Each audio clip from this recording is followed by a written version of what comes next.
10분 정도. 예. 처음 같은 이상준입니다. 오늘 최상호 선생님이 한국경제개발계획의 진흥과 현재 협안이라고 해서 주 1, 2, 3차 경제개발계획의 대상으로 해서 경제개발계획이 어떻게 이루어지고 어떻게 집행되고 그리고 어떻게 평가할 것인가 하는 이야기를 해주셨습니다. 사실 50년이 됐다고 말씀하셨지만 제대로 이 경제개발계획 자체에 대한 본격적인 국내 연구는 아직 별로 많지 않은 것 같습니다.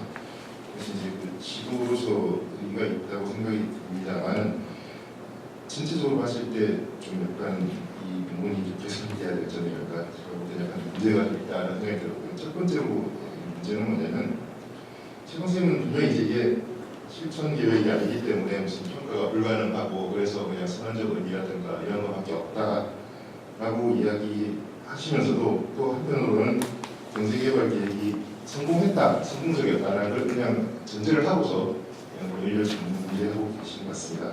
그러면서도 이제 어느 순간에는 또 경제 성장률 목표치보다 실제가 훨씬 높았기 때문에 이건 아주 대성공이다 이렇게 또 이야기를 하시는 것 같고요. 그래서 아마도 그 액션 플랜이 아니지만 이게 다양한 수치를 통해서 이 성공과 실패에 대한 어느 정도 발생했는지 여부를 어느 순간 검증할 수 있는 대상이 경제개발 계획이 아닌가라는 생각이 들었고 그렇다고 한다면 당연하게 전제하고 있는 이 성공했다라고 하는 것 자체에 대해서도 한번 이런 논문을 쓴다고 한다면 좀 미리 검토가 돼야 되지 않을까라는 생각이 들었습니다. 예를 들어서 각 5개년 계획 내에서도 그 성장 목표나 수출 목표 이외에도 뭐 지역의 균형적인 발전이라든가 소득 분배라든가 산업 간의 어떤 배분에 관련된 여러 가지 이야기들이 어느 정도 나오기 때문에 그렇다고 한다면 그 구체적인 그런 지표들을 좀 수량화시켜서 각 1, 2, 3차 국가의 5개년 계획들이 실제적으로 그 정부가 내세우고 싶어하는 당시 정부가 자랑하고 싶어하는 무슨 수출이라든가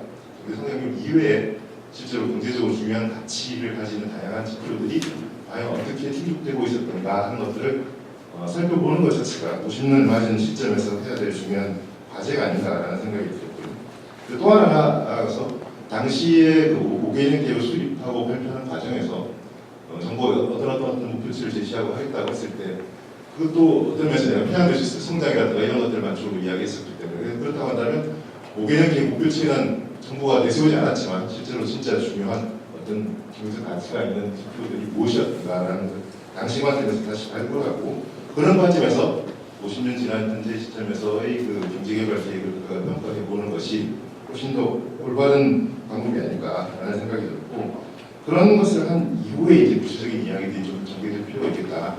다시 말해서 그냥 단순하게 그냥 고도 성장했으니까 성공한 거다. 그런 전제하고서 경제개발이 왜 성공했을까라고 이야기하는 것 자체에 대해서는 약간의 좀 의문이 들었습니다. 그 문제에 대해서는 이야기 좀 부탁드리고 또 하나는 이제 국가 지배구조라고 하는 흥미로운 개념을 제시하시면서 이제 이걸 가지고 분석을 하겠다라고 하셨는데 저는 이거는 굉장히 좋은 얘기였습니다. 근데 이제 실제로는 논문 속에서는 그 얘기를 구체적으로 하지 않았는데 그래서 국가 지배 구조라고 하면 한 국가의 그 이해관계를 보게 다양한 집단이 존재합니다. 기업과 대기업, 중소기업, 노동자, 농민, 온갖 집단이 다 존재한다고 한다면 이 다양한 계층 집단들이 과연 그 특정한 아젠다가 만들어지고 개발 계획이 수립되는 과정에서 과연 어떤 식으로 실적이 배제되고 어떻게 유인되는 건가 하는 그런 전체적인 의사결정 과정에 대한 이야기가 분명히 있어야 될 것 같은데 그런 이야기는 별로 언급하지 않습니다. 그래서 오히려 이제 논문 발전하기 위해서는 국가지배 구조라는 만약에 그런 틀을 하셨다고 한다면 실제 확정의 시기의 경제적인 정책들이 과연 어떤 계층을 배제하고 어떤 계층의 이익을 대변하는 형태로 되었는가 하는 그런 문제들조차도 좀 더 구체적으로 분석이 좀 이루어진다고 한다면 좀 더 재미있는 이야기가 되지 않을까 이런 생각을 들었습니다.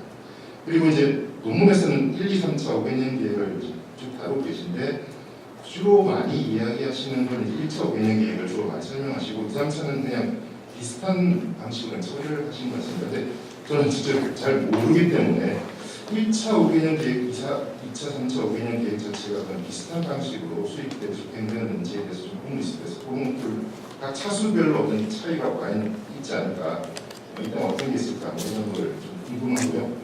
그다음 실제로 이제 계획들이 굉장히 잘 계획이 되고 잘 집행된 것처럼 말씀하시는데 제가 아는 범위 내에서는 3차 5개년 계획 같은 경우는 이거 계획 발표한 직후에 종합공업화 선언이 나타나게 되고 따라서 종합공업화 선언에 따른 1980년에 무슨 미래상이라고 얘기 안 하고 목표치, 뭐 수출 얼마, 뭐 산업구조 어떻게 막 이런 건 3차 5개년 계획 초안과 굉장히 다른 형태로 되어버리거든요. 그리고 실제로 그걸 다 뒤엎고 그냥 중앙국가가 배진되는 이런 계획들이 일반적으로 많이 시작되고 있는데, 그렇다면 한다면 계획을 잘 만들었다가도 어느 순간에 팽개치고 새로운 뭐 대통령 지시가 있으면 만들어서 중앙공업하고 이런 것도 있지 않을까. 그래서 여기서 상상하는 굉장히 잘 정비되어서 계획대로 잘 집행되는 그런 5개년 계획이라는 것하고는 실제로 다른 면도 있지 않을까라는 생각이 좀 들었습니다.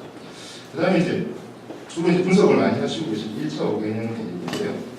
1차 5개년 계획과 관련해서는 사실 이제 여기서 설명하고 있는 김희한 아저씨라고 하는 분이 이제 많이 연구를 하시고 있는데, 그걸 보게 되면 최 선생님이 말씀하시는 것좀 다른 이야기를 하고 있거든요. 예를 들어서 1차 5개년 계획이 원 계획이 있었는데 이게 수정 계획이 만들어져 가지고 결국에는 이제 수정 계획대로 해가지고서 성과가 좋았다 뭐 이런 이야기인데요.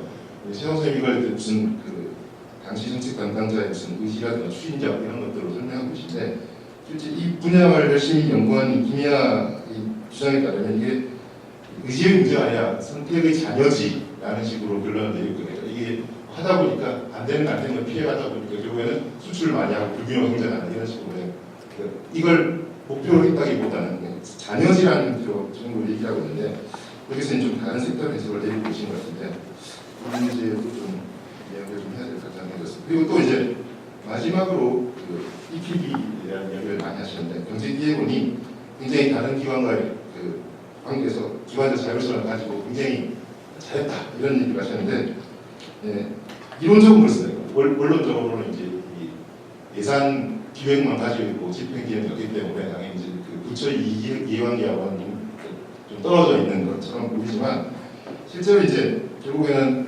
경제기획원이 꼭 그렇게만 했었느냐 하면 또 사실 구체적으로 들어오는 다른 문제가 많습니다. 예를 들어서 경제기획원이 했던 중요한 것 중에 하나는 외자도입 심의하고 배분하는 권한을 가지고 있었는데, 이게 경제개발 계획을 달성하는 데 굉장히 중요한 하나의 수단이 되는 건데, 이게 엉망이 됩니다. 잘 아시다시피. 그래서 배분이 잘 안 됐기 때문에 69년대 외자기업이 공공한 부실 상태가 나타나게 되고, 그래서 아주 장기간 걸려서 몇 년에 걸쳐서 부실기업 정리를 하고, 그게 또 안 돼서 또 계속 특단 조치가 취해지고 이런 일들이 계속 벌어지게 되는데, 그리고 그 과정에서 이런 데 반발한 부서가 이제 상공부 같은 경우인데, 상공부는 산업정책 담당 부서니까 경제기획원 못 믿겠다고 해서 예를 들어서 섬유산업 임시조치법 만든 것도 다 경제기획원의 조합에서 잘못된 상공부 입장에서 잘못된 그런 대부분을 갖다가 자기 받아줬겠다 해서 부서가 싸우고 법안 심의 과정에서 알력이 굉장히 이루는 경우도 있고요. 정반대로 EPB 같은 경우에 이제 교환기 같은 경우는 제가 본 경우인데요. 그러니까 전자교환기 같은 경우에는 좀 국가의 국민경제 발전이라든가 수입 대치 효과 이런 걸 감안해서 거의 70% 중부수였는데, 그런 것들을 고려해서 어떤 문제가 잘해라 라고 아무리 얘기해도 70% 말을 잘 안 듣고 해가지고서 교환기가 엉망이 되는 그런 경우도 있습니다. 그러니까 결국에는 EPB가 가지고 있는 여기 생성하시는 그런 것들은 법령상 이론적인 것이고, 실제 집행하는 과정에서는 꼭 그렇지 않은 분들 많지 않았을까라는 생각이 들어서, 만약에 평가를 한다고 한다면 그런 사실들을 좀 더 많이 발굴을 함으로써 내용을 좀 풍부화시키는 좀 재미있는 이야기를 할 수 있지 않을까 이런 생각이 들었습니다. 이상설 교수는 다음에 또